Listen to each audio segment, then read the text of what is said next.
Atenção! Começa agora uma teleaula de Biologia do Ensino Médio. Você vai assistir a teleaula de número 5. Bons estudos!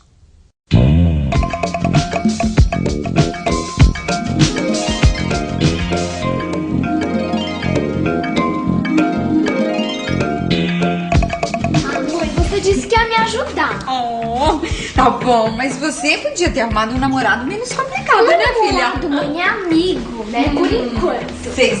É que ele foi criado no interior, sabe? Leitinho da vaca, pãozinho caseiro. Ah, mãe, ele é uma graça. Tá certo, querida. E o que você pretende oferecer de lanche pra essa graça de amigo, hein? Bom, primeiro iogurte natural, que ele vive falando do iogurte que a avó dele faz. Isso a gente já resolveu que vai fazer, mas o que mais, Flávia? Pão caseiro. Ai, pão caseiro, tá. Então vamos fazer o seguinte, pega a leiteira aí embaixo, põe esse leite pra ferver, tá legal? Você vai me ajudar. Pois é. Hoje você vai conhecer algumas receitas caseiras. Vai aprender como se faz iogurte a partir do leite. Vai ver que o que faz o leite coalhar é uma substância produzida por um micro-organismo chamado bactéria. Você vai aprender também uma receita de pão caseiro e ver que a massa do pão cresce por causa da ação de outros micro-organismos, os fungos.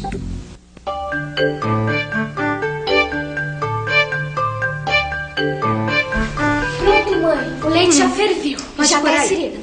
Isso, agora deixa esfriar mais um pouquinho, porque se ficar muito quente não dá certo. Agora você vai pegar um pote de iogurte natural, isso, e misturar no leite já morno. Isso mesmo, um pote de iogurte pronto com leite morno. Mistura bem. Aqui com o leite. Isso. Todo? Vamos ver se vai dar certo. Põe todo. Aí agora, depois de misturar bem, você vai deixar repousando na tigela por no mínimo 6 horas. Mas é preciso de iogurte pra fazer iogurte? Para que o iogurte fique com o gosto desejado e com a consistência certa, você precisa prestar atenção num detalhe muito importante. O iogurte que se mistura ao leite. Ele deve ser do tipo natural e deve ter dentro dele todos os responsáveis pela transformação do leite em iogurte. As bactérias. No iogurte, existe uma variedade de bactérias que são micro-organismos que não conseguimos enxergar a olho nu. Quando mistura o iogurte já pronto no leite fervido, as bactérias começam a se reproduzir, a aumentar de número. Elas produzem substâncias que transformam o leite em iogurte. Mesmo que você enxergue muito bem, não será possível identificar nenhuma das bactérias que existem no iogurte. Isso porque esses organismos são microscópicos, só podem ser observados quando a gente usa um microscópio. Por isso o nome micro-organismos. Como todos esses seres vivos, os micro-organismos também precisam de alimentos para ter energia e realizar as suas atividades. Do que eles se alimentam? O leite tem um açúcar que se chama lactose. Esse açúcar se transforma em outro açúcar, a glicose. Dentro de suas células, as bactérias usam a glicose para obter energia. Nesse processo, acaba se formando também uma outra substância, o ácido lático. Com o tempo, a quantidade de ácido lático que se forma vai aumentando e a mistura vai ficando cada vez mais ácida. Essa acidez acaba alterando as propriedades das proteínas contidas no leite. Ele coalha, formando grumos. Desse jeito, a consistência é mais sólida. Ô, companheiro, por favor, colabora aqui com uma experiência científica. Dá uma experimentada nesse iogurte. E aí, que gosto tem? É meio azedinho, né? Isso aí, esse gosto azedo do iogurte está relacionado à produção do ácido lático. Que outras substâncias você acha que tem esse gosto parecido com o do iogurte? É meio parecido com vinagre, né? Eu acho que limão, laranja, coisas ácidas, né? Agora, será que se a gente misturar essas substâncias ácidas ao leite, a gente vai obter iogurte? Eca! Ixi, olha o que ficou aqui no pano e o leite é coalhado. O que você tá aprontando? Ah, eu tô fazendo a minha receita de iogurte, ó. Iogurte, Dudu? Mas com vinagre? É, mas o vinagre também não é o tipo de ácido? Dudu, é mais ou menos o mesmo processo. Só que o ácido lático produzido pelas bactérias alteram as proteínas do leite, dando aquela consistência e aquele gostinho gostoso do iogurte, entendeu? Agora, esse teu iogurte não tá com uma cara das melhores, não. Você acabou de ver que para se conseguir um iogurte com o gosto certo, a consistência certa, é preciso do ácido lático, que é fabricado pelas bactérias. Agora, como as bactérias são seres vivos, existem alguns segredinhos para a receita dar certo. Uma das instruções é esperar o leite fervido esfriar um pouco. Por que será que isso é importante? Vamos pensar um pouco? Vamos pensar um pouco.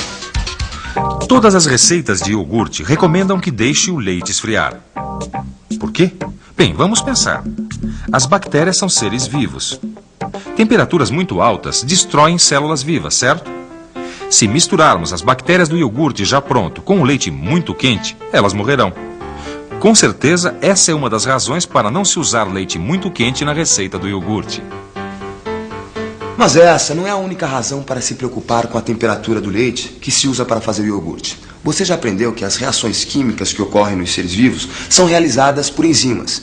E a ação dessas enzimas depende muito da temperatura. Veja só esse gráfico que mostra a relação que existe entre a ação de uma enzima e a temperatura. À medida que você vai aumentando a temperatura, vai aumentando também a ação das enzimas. Aos 20 graus, a atividade enzimática ainda é muito baixa.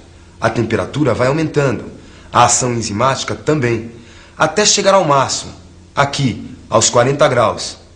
Essa é a temperatura em que as enzimas estão mais ativas. Agora, se você continuar aumentando a temperatura, a ação das enzimas começa a cair. Antes dos 60 graus Celsius, acaba. As enzimas não agem mais.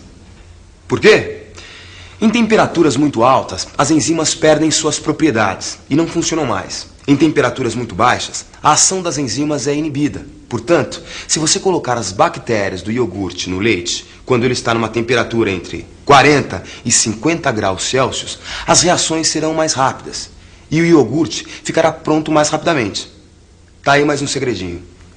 Muita gente se surpreende quando fica sabendo que micro-organismos, como as bactérias, servem para preparar alimentos. Pois é, geralmente a gente dá mais atenção para os efeitos negativos desses seres vivos. Eles provocam cáries, doenças, podem estragar os alimentos, só que eles também servem para produzir alimentos e bebidas também. Os micro-organismos são usados para produzir bebidas fermentadas, como as cervejas e os vinhos, ou então bebidas destiladas, como a cachaça e o uísque. Saccharomyces cerevisiae é um micro-organismo responsável pela produção de bebidas. O pão também é feito com a ajuda de pequenos seres. O fermento biológico é formado por esses fungos microscópicos. Olha só que sujeira. O Dudu apronta as artes dele e a gente que tem que limpar. Ele conseguiu sujar até o chão, acredita? E eu que não faço pão caseiro desde que eu era menina, quando minha mãe me colocava na cozinha pra ajudar. Ai, mãe, para de reclamar. Ai, Vê tá se bom. não tá faltando nada. Então vamos lá. Meio copo de água morna, 2 tabletes de fermento biológico, 1 colher de sopa de óleo, farinha de trigo, 1 pitada de sal e um ovo que a gente coloca se quiser. Tá tudo certinho. Então, mãos à obra, menina. Agora você vai dissolver os tabletes de fermento na água morna junto com o açúcar e deixar repousar até formar bolhas na superfície. Isso. Ô mãe, não é nesse tablete de fermento que estão os micro-organismos? Isso mesmo, filha. Por isso que para fazer pão a gente só usa fermento biológico. A água morna eu sei pra que serve. É pra acelerar as ações das enzimas e as reações realizadas pelos micro-organismos do fermento. Isso mesmo. Agora, sabe o que eu não entendi? Pra que o açúcar se eu quero fazer pão salgado? Esse é mais um daqueles segredinhos. O açúcar serve de alimento para os micro-organismos do fermento biológico. É do açúcar que eles tiram a energia que eles precisam. Esse processo se chama respiração. Na respiração, os micro-organismos transformam a glicose em gás carbônico e água. Nós, seres humanos, também realizamos esse mesmo processo. Transformamos glicose em energia durante a respiração e produzimos gás carbônico. O gás carbônico a gente elimina junto com o ar que sai dos nossos pulmões. No caso dos micro-organismos do fermento, o gás carbônico forma as bolhas que aparecem na mistura com água e açúcar e nas bolhas que fazem a massa do pão crescer. Olha aí, mãe, a mistura do fermento com água e açúcar já fermentou, já tá cheia de bolhas na superfície, olha. Bolhas de gás carbônico, certo? Isso. Agora faz o seguinte, abre aí essa farinha. Isso, e vamos acrescentar o sal, o óleo, e o ovo. Ó, quebrar teu galho aqui, viu? Isso, agora misture bem. Ah, e a mistura do fermento. Ah, tá. Isso. Agora misture bem com a farinha. Bastante, bastante, bastante. Agora pode botar essa massa para descansar. Vamos lá? Vou deixar a massa descansando até que ela dobre de volume. Porque se a massa não cresce, o pão fica duro. E por que tem que dar esse tempo aí? Segredinhos, Dudu. Segredinhos da receita. É preciso esperar um pouco para que haja tempo dos micro-organismos agirem e produzirem bastante gás carbônico. Quanto mais gás carbônico eles produzirem, mais a massa cresce e mais fofo fica o pão. Não é interessante? Agora, os micro-organismos, quando respiram, acabam eliminando produtos que acabam servindo para fazer alimentos. O ácido lático produzido pelas bactérias transforma leite em iogurte. E os fungos microscópicos do fermento eliminam o gás carbônico que aumenta a massa do pão. Enquanto a gente espera a massa do pão dobrar de volume, vamos fazer uma revisão. E atenção, se liga aí que é a hora da revisão. Na teleaula de hoje, conhecemos as bactérias que existem nos iogurtes. Vimos que elas usam o açúcar do leite, a lactose, para respirar e obter energia. Nesse processo, acabam produzindo uma substância ácida, o ácido lático, que transforma o leite em iogurte. Nós vimos também a influência da temperatura na atividade das enzimas e conhecemos a temperatura ideal para que a transformação do leite em iogurte aconteça mais rapidamente. Nós aprendemos ainda nessa teleaula a receita de pão caseiro e vimos a importância da ação de outros micro-organismos, os fungos. Eles produzem o gás carbônico que faz a massa aumentar de volume e o pão ficar bem fofinho. Bem, meu diário, juro que eu fiz o melhor possível. Mal posso esperar por amanhã. Será que o Beto vai gostar? Ai, depois eu te conto. Tchau.